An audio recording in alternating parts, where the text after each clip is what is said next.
JavaBurn is a powdered supplement mix marketed toward weight loss, but does it actually work and how effective is it? Let's analyze it to see if it's worth your money, see if we can replicate it with a cheaper alternative, and give it an overall rating. Let's first take a look at the ingredients. Here are the doses per packet. The recommended dosing is 1 per day. Despite the picture of coffee beans all over the packaging, these packets don't actually contain any coffee mix. They just contain the powdered supplement, and you need to add it to your own coffee. Mixing it with water isn't going to make any coffee. Now, whenever supplements add any ingredients into their product, there are 3 common issues. First is that the doses they use are way too small to be useful. Second is that they aren't using the active compounds. And third is that the ingredient itself has not reliably shown any beneficial effect in humans. When we analyze these ingredients, we're going to see which one of these issues they have. Vitamin D plays an important part in metabolism. Evidence from observational studies suggests that obesity is associated with low vitamin D. So if you are deficient in vitamin D, taking vitamin D supplements may support your weight loss progress. However, if you have sufficient vitamin D, taking extra vitamin D is not going to help you to lose more weight. This is an important distinction people should understand. Just because a nutrient is involved in metabolism and supports weight loss doesn't mean that taking more of it will speed up your weight loss progress. It's more like if you don't have enough of it, it might slow down your weight loss progress. But once you have enough of it, it's not going to have any more effects on your weight. That being said, JavaBurn gives you a lower but workable dose of vitamin D at 800 IU, even though most supplements typically provide at least 1000 IU. The B vitamins, particularly B12, is used by our bodies as a part of our metabolism by helping to convert food into energy.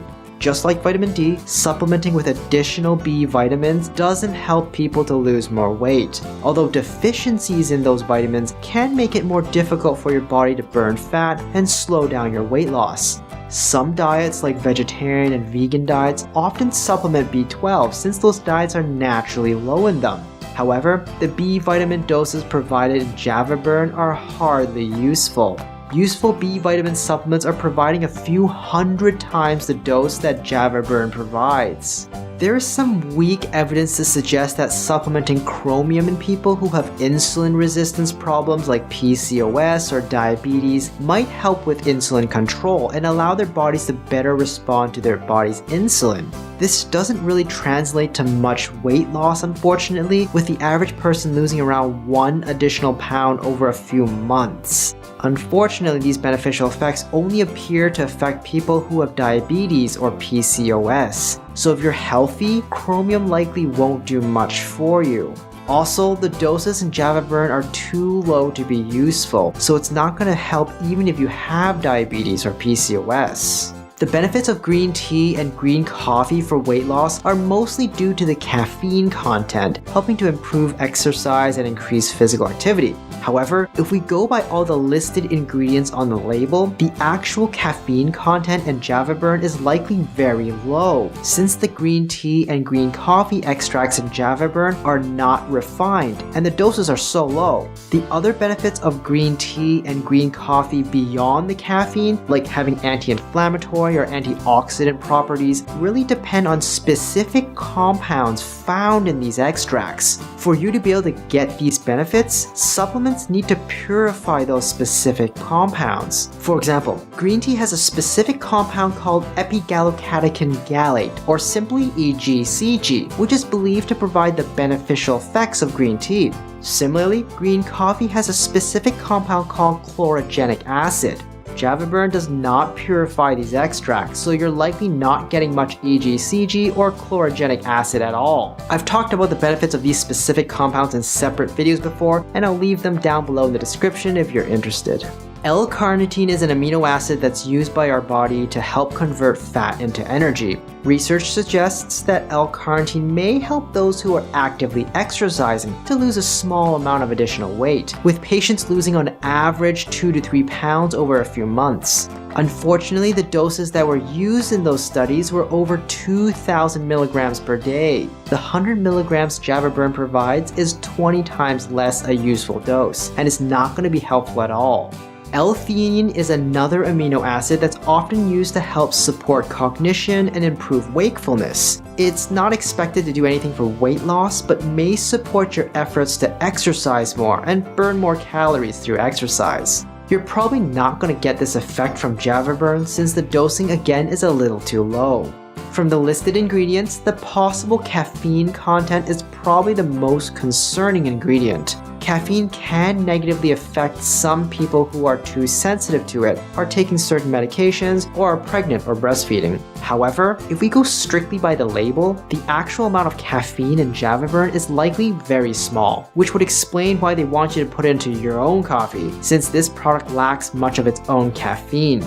The crude green tea and green coffee extracts found in JavaBurn don't provide much of anything beneficial for weight loss, including caffeine. So even though the pictures of coffee beans all over the packaging would suggest you should watch out for the caffeine stimulation in JavaBurn, I don't think there's actually enough caffeine in there to cause problems, or to do much of anything for most people. From what I've seen, JavaBurn's ingredients suggests that they're trying to create a supplement that supports exercise, meaning that it would only be useful if you are already actively increasing your exercise. However, the doses they use are way too low, and many of the extracts are ineffective. They seem to indirectly recognize that it's useless by telling you to combine it with a coffee, which might actually help some people exercise more. The coffee, that is, not the supplement. Mixing this into the coffee is not likely going to make the coffee any more effective for your weight loss, nor benefit your exercise. And I highly doubt it's going to improve the taste, because vitamin B6 has this nasty, salty, bitter taste to it if you've ever tasted vitamin B6 dissolved in liquid before. It's not pleasant. Overall, JavaBurn is mostly just an expensive vitamin D supplement. It tries to combine a few ingredients that can improve wakefulness, but uses doses that aren't going to do anything. It's also pretty expensive, with a monthly supply costing $50. A generic vitamin D supplement will run you about $1 a month. You could just drop that into your coffee and you've essentially recreated what JavaBurn is going to do for you. Rating JavaBurn by effectiveness for weight loss, I'm giving it an F. I don't expect it to improve the coffee that you're mixing it with in any way, shape, or form. Anyways, using caffeine for weight loss requires you to exercise more, and if you're unwilling to do that, even the coffee may not help very much. Rating it by cost, I'm giving it an F. It's a pretty expensive supplement that can be replicated by just adding vitamin D into your coffee. Rating it by safety, I'm giving it a B. Assuming that there's no contamination, illegal ingredients, or unreported caffeine, most of the ingredients are relatively safe to use, and realistically, the caffeine content in JavaBurn is too low to do much of anything. Overall rating, I'm giving an F. I would recommend you stay away from it. Hi, I'm Dr. Brian Young. Do you think it's worth it? Let me know in the comments down below. And if you found this video helpful, please subscribe to the channel and leave me a like. Hit the notification bell if you want to stay up to date, and share this video with someone you know can use the info.